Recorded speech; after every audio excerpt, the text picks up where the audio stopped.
Seventh Horcrux by Emerald Ashes. Chapter 2. Harry Potter versus Quirinus Quirrell. The station is here somewhere, I murmured. Admittedly, it had been a very long time since I'd gone to school. I knew I had to walk into one of the barriers, but which one? Trying for nonchalance, I leaned against a barrier. Solid. I scuttled to the left. Still solid. 6 attempts later, people were looking at me oddly. I groaned, slumping against the wall, only to go toppling backwards. Luckily, there are charms that keep muggles from noticing things like that. I somersaulted a dozen times, causing bystanders to jump away in fright. Finally, I landed on my knees, arms outstretched. "I meant to do that!" I shouted. "Are you the guy who backflipped into the station?" a red-headed boy asked, staring at me with the appropriate level of worship. "Yes," I said. "Yes, I am." "I'm Ron Weasley," he said. I shuddered. I remembered the Weasleys. They were a threat through sheer force of numbers. No matter how many you killed, there was always another to take its place. At one point I had considered them a possible target for the prophecy, but I had found that, for once, they were not spawning. "I'm Harry Potter. You may have heard of me. I defeated the Dark Lord Voldemort. If you haven't heard of me, I'm Harry, and I defeated Voldemort."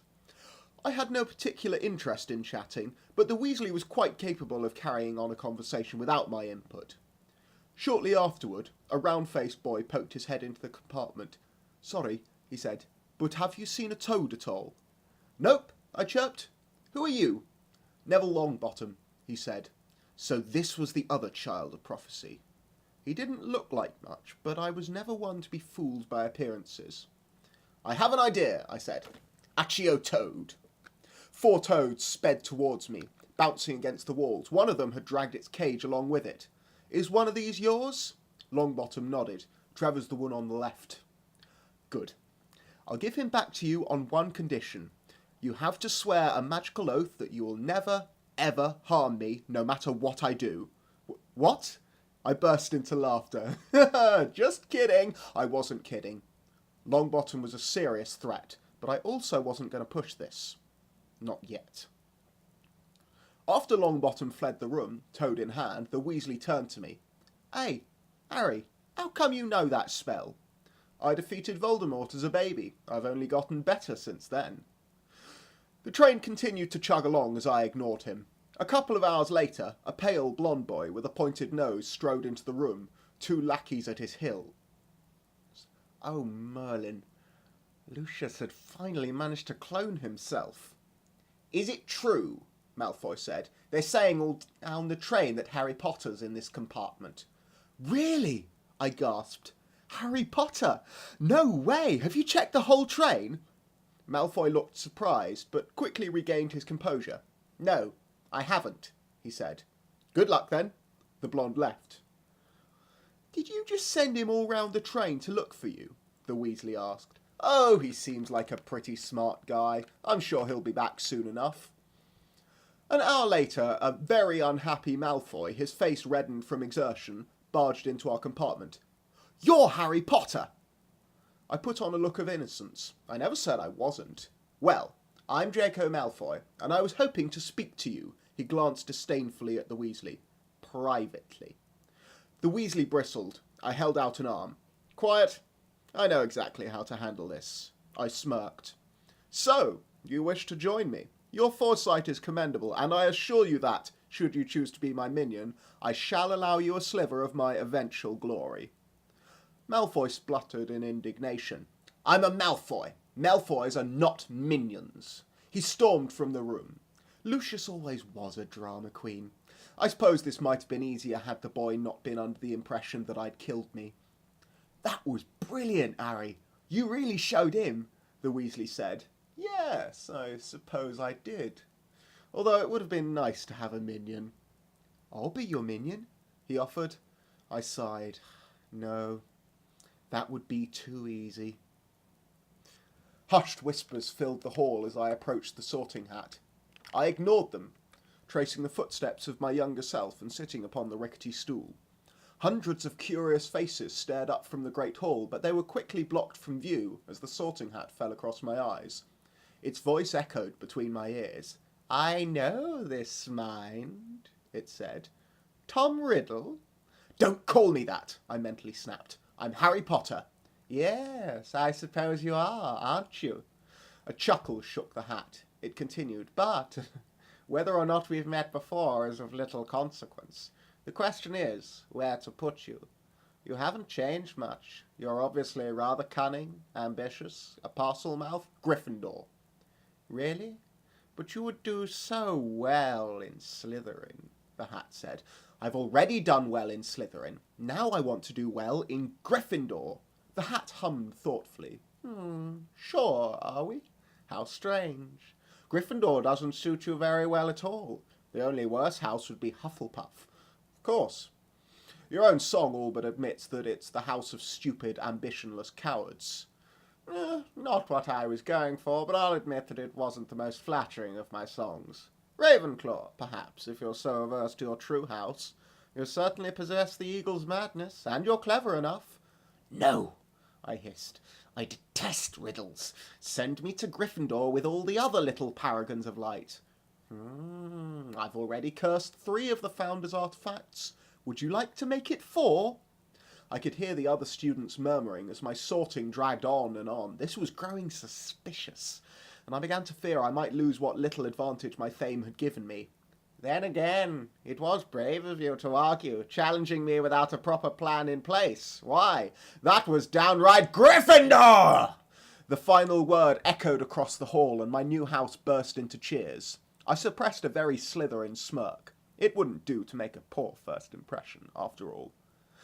Now, please open your books to page 13, Quirrell stuttered. As much as I loathed wasting my time with an idiot, I reminded myself that this was a good thing. The fewer teachers Dumbledore had to hire in the next 6 years, the less chance he had of accidentally getting someone capable of breaking my curse. You see, all truly powerful curses must have an escape clause. Many are used to punish an injustice. Should the injustice be righted in some way, the curse will end. My curse upon the DADA professorship would be lifted when Dumbledore found an applicant that was as well suited to the position as I had been. Of course, if Dumbledore had ever been willing to hire talented professors, I would have gotten the job. Potter, what would I get if I added powdered root of asphodel to an infusion of wormwood? Severus Snape demanded. I said, the draught of living death. Severus sneered. The draught of living death, sir. 10 points from Gryffindor for disrespecting a professor. Ah, Severus, my most loyal servant. It was good to see that, even after a decade of my disappearance, he continued to attack my enemies. I suspected this would negatively impact my potions grade, since I was currently one of my enemies. Nevertheless, his devotion was admirable. Where would you look if I told you to find me a bezoar? He snapped. The stomach of a dope, sir, I told him smugly. Severus's eye twitched with frustration. 20 points for smirking. What is the difference, Potter, between monkshood and wolfsbane? There is no difference. Would you like to hear its third name? 50 points for your cheek! Severus roared. That year I was determined to single-handedly win the House Cup. For Slytherin. Aren't we going to the Halloween feast? Harry? Harry, I gritted my teeth against the Weasley's verbal spew. He had attached himself to me like some sort of parasite. Of all the many, many Weasleys, why did I end up with the least talented one? I don't like parties, Ron, I explained, with forced patience. Ron whined, come on, it will be fun, please. No, I said. My self-proclaimed best mate trailed behind me like a stupid puppy. I grumbled, oh, for Merlin's sake, just go by yourself. I can hear your stomach growling from here. The boy wrinkled his nose in confusion. My stomach isn't growling. Then what is that? Oh. I quieted at the sight of an enormous troll. Yanking my minion into the nearest room, I desperately cast every locking spell I knew on the door. This is the girls' loo, the Weasley protested. There is a troll in the hallway. It will eat us. On second thought, maybe you should leave. I'll wait here. There's a troll? A shaky voice asked from inside the stall. The tear-stained, reddened face of Hermione Granger, a first-year Gryffindor, peeked out at us. I sighed. That is exactly what I finished explaining. Now, if everyone would kindly shut up before it hears us and decides to investigate... At that moment, the Troll's club smashed through the door, which is the main weakness of most locking charms. I'll admit that I panicked. Trolls are magically resistant, the Weasley was far too small to serve as a human shield, and 2 deaths in 10 years is far too many. Evanesco Troll, I murmured. The Troll disappeared. Hero worship filled my minion's Weasley eyes. Wicked! Hermione asked, where did it go? I shrugged. Where does anything that's vanished go? We stood there for a few minutes, contemplating the nature of non-existence. At least that's what I was doing. I don't know about the children. Then, shortly after we all should have died horrible deaths via bludgeoning, the professors arrived. Typical. What on earth are you thinking? McGonagall demanded. Why aren't you in your dormitory? We were supposed to be in the dormitory? The Weasley asked. Indeed, Severus purred, but I suppose it is beneath you to listen to mere professors. 50 points from... Wait! Hermione interrupted. We didn't know we were supposed to be anywhere because we weren't at the feast. I was helping Harry and Ron to study for Transfiguration and we lost track of time. We were going to the Great Hall when the Troll appeared. Harry dragged us into the loo and we hid. And just where is the Troll now? Severus inquired, dark eyes glinting maliciously. I don't know, sir, she said. It couldn't find us, so it left a few minutes ago. I think it went to the left, I said. Hermione sighed. I'm not so sure. I never realised trolls could move so fast. She stared up at the professors with big, innocent eyes. I grinned. Not only was Miss Granger clever, but she was apparently an adept liar and surprisingly loyal, considering our previous lack of a relationship. If she was as talented at duelling as she was the simpler magics, she would resemble a younger, saner Bellatrix. As we hurried to our dormitory, dismissed by the professors, I seized the chance to recruit a new minion. Hermione, I said sweetly, do you want to be friends? Merlin bless the simple interactions of children. Dumbledore peered across the desk at me as I squirmed in my seat. Admittedly, fighting a mountain troll was bound to be noticed, particularly since they never found it. Lemon drop, Mr. Potter? I nodded, quietly pocketing the candy. How have you been settling in? The old man asked kindly. It's been brilliant, sir, I said, carefully mimicking the diction of my classmates. I've made friends with Ron and Hermione and a bunch of other Gryffindors. Charms is pretty neat and I'm real good at potions. I don't think Professor Snape likes me much, though. Throughout his rambling speech, I kept my eyes firmly lodged on Dumbledore's desk. After all, I was just a timid little first year talking to the scary, scary headmaster who could read my mind! Dumbledore chuckled. That's just Severus's nature, I fear. Do not worry, my boy. He likes you as well as anyone. May I ask, what about my desk is so fascinating? I winced. Dumbledore was diabolical, I knew, and far too skilled at seeing through my ruse. Now I would have no choice but to stare into his twinkling, mind-reading eyes. What did first years think about anyway? I reluctantly looked up, a shy smile on my face, and a few choice memories at the front of my mind. So, Mr. Potter, he paused for a moment to skim my thoughts. I've heard you like Quidditch? My eyes widened. Doesn't everyone like Quidditch? Seemingly convinced of my innocence, the headmaster cheerfully sent me on my way. I clutched the lemon dropper in my pocket. I later subjected it to every diagnostic and detection charm in my repertoire, but I never could discover what he'd spiked it with. I can only assume that he was using a particularly insidious poison. It's an invisibility cloak, Ron breathed, a look of awe on his face. I studied the note tucked into its folds. It was unsigned, and my paranoia was screaming to burn the cloak before it could be used against me. But who would send this to me? I mused aloud. I mean, this thing is worth more than your life, Ron. Honestly, I could sell your entire family and only be able to buy a few feet, and you have a very large family. I didn't exactly have a lot of allies. The Potter family was dead, and all of the wealthier purebloods wished to murder me. In the end, I concluded that it must be the doings of Dumbledore. I wasn't certain how this would be used against me, but there was no other reason for such a gift. Dumbledore was a far greater Dark Lord than I could ever hope to be. He was 50 steps ahead of everyone else, so far ahead that, by the time his plans came to fruition, everyone involved had already died. My only hope was to throw him off balance by planning no steps ahead. Harry? Yes, Hermione? Why are you a floating head? I grinned. Somebody gave me an invisibility cloak for Christmas. These things wear out after a couple of years, so I figure I might as well use it. After tripping people got boring, I decided I'd just wear it like a regular cloak. Oh, the girl said. I guess that makes sense.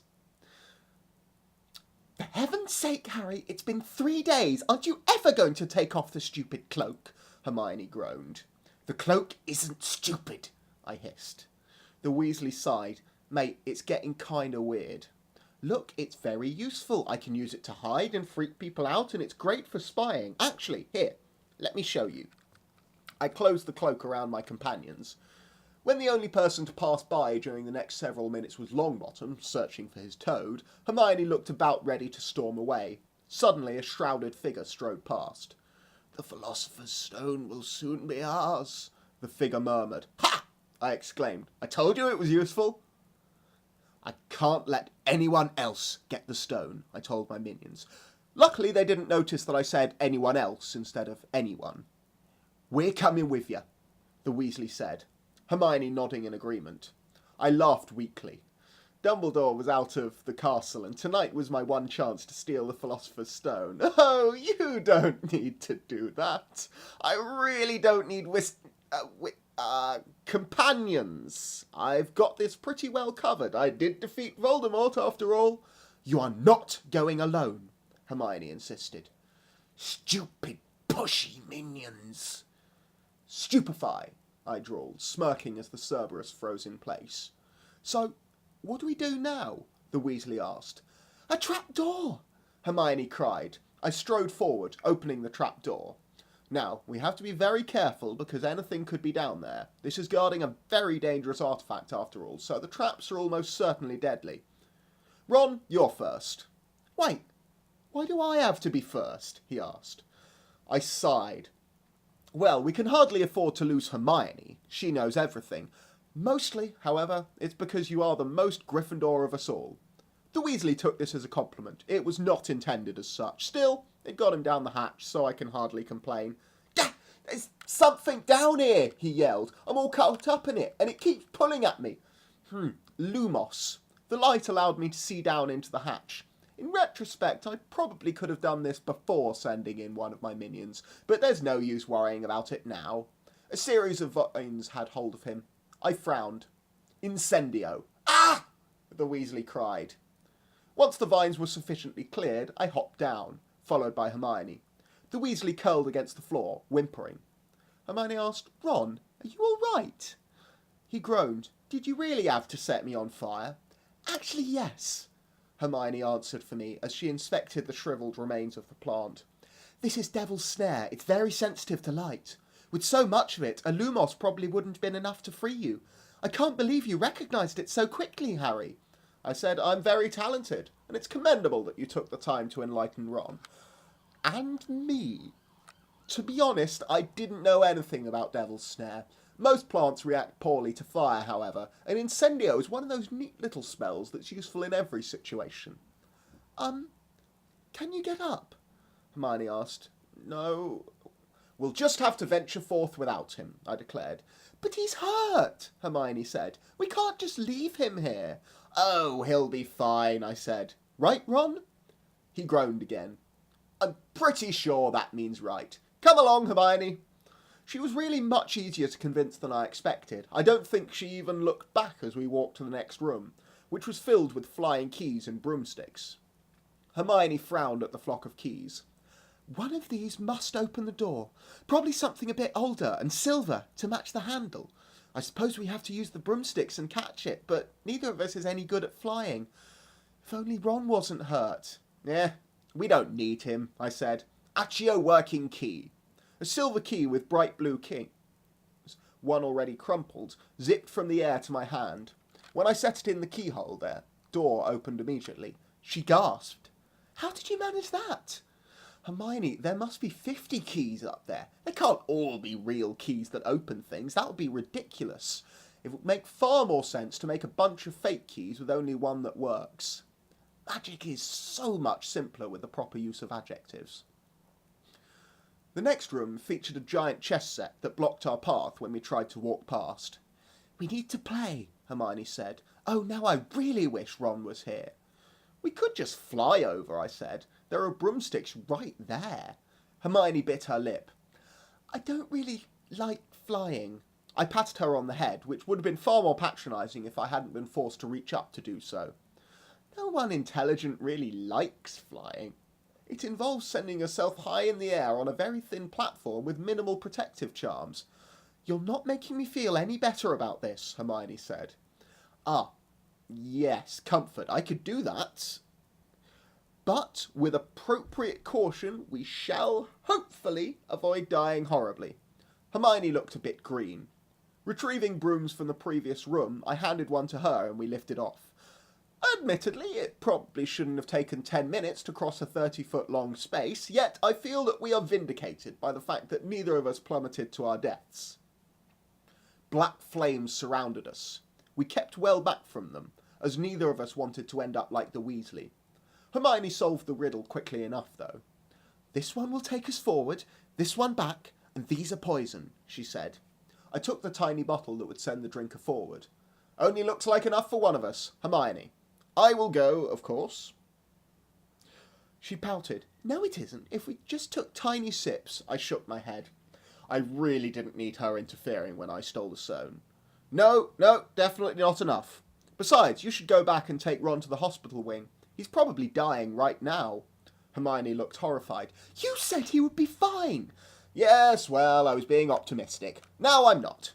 I'm not saying he's definitely in horrible agony, but you should probably check. She took one last lingering glance at the flames. Well, I suppose I could. I wish I could go with you, though. As much as I respected Hermione's complete disregard for her friend's well-being, Dumbledore could be coming to stop me at this very moment. Goodbye, Hermione. She gave me a quick hug and wished me luck before rushing back through the fire. I stepped warily through the black flames, eyes primed for any sign of the Philosopher's Stone. No, I didn't need it, not with my Horcruxes. Nevertheless, one can never be too immortal. I nearly fell over in shock when I spotted Quirrell. The professor was crouched in front of an ornate mirror, tapping the glass experimentally. I suddenly realised that his stuttering, his idiocy, and his horrible teaching were all an act. Since I was covered by an invisibility cloak, Quirrell had yet to detect my presence. Avada Kedavra, I whispered. Too focused on the mirror to see my spell, he crumpled to the ground. Immediately, a dark mist rose from his body and whooshed through the flames. That was weird. A quick incendio charred Quirrell's corpse, and I kicked it to the side. Now, how do I get to the stone? In the mirror, my reflection, an older, distinguished-looking professor, shrugged and smiled mischievously. Neither physical nor magical attacks had any effects on the mirror, and I was about ready to slam my head into the thing when Dumbledore burst through the flames. "Headmaster!" I exclaimed in surprise. "This isn't what it looks like. You see, I realised that someone was going to steal the stone, and Quirrell attacked me, and then he burst into flames." I waved my hands around for emphasis. This is usually why I prepare my cover stories ahead of time. Dumbledore looked pretty happy, considering his current DADA teacher was dead at his feet. Perhaps he was just relieved that this one lasted the tow. "This was your mother's love, dear boy. It protects you." I blinked in surprise. "My mother's love is fire?" He chuckled. "Something like that." "So you're not punishing me?" "Of course not," he reassured me. Wow, I just murdered a teacher, and I didn't even get a detention. They weren't nearly this lenient when I went to school. The Great Hall was already decked out in green and silver when my minions and I entered. The Weasley muttered under his breath and sulked. But I was in a great mood. I waved to Snape. He didn't even hiss, so I suspected that he was in a good mood as well. When Longbottom's toad skittered beneath the table, I barely even thought about stepping on it. "Can't believe we lost to a bunch of snakes," the Weasleys said. "They've managed to win for 6 years in a row," Hermione said. "It's hardly surprising they did it again." The toad had leapt onto the table and was currently ruining the pudding. One of the older Weasleys carefully circled it, wand at the ready. "Perry, I think." Ron said, "It's all because Snape's a bastard." Hermione rolled her eyes. "If Harry didn't pick fights with him so often..." I beamed. "Oh yes, it's definitely my fault." Dumbledore called our attention at the front of the room. He smiled, as if we weren't all onto him. "Another year gone, and I must trouble you with an old man's wheezing waffle before we sink our teeth into our delicious feast. What a year it has been! Hopefully your heads are all a little fuller than they were. You have the whole summer ahead to get them nice and empty before next year starts. Now, as I understand it, the house cup here needs awarding, and the points stand thus. In fourth, Gryffindor with 300 points. In third, Hufflepuff with 352. In second, Ravenclaw with 426, and in first place, Slytherin with 472. There was clapping and cheering, mostly from me. The Weasley asked, "Mate, what are you doing?"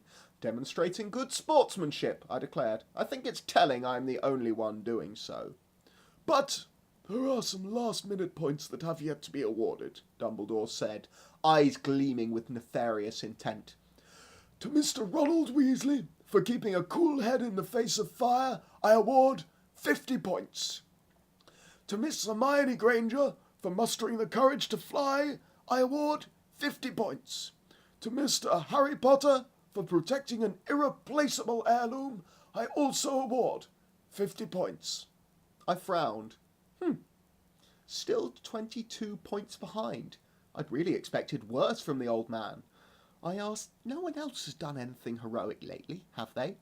It was at that moment that the older Weasley lunged for Longbottom's toad. He cried out triumphantly, "Aha! There you go, Neville!" Dumbledore chuckled.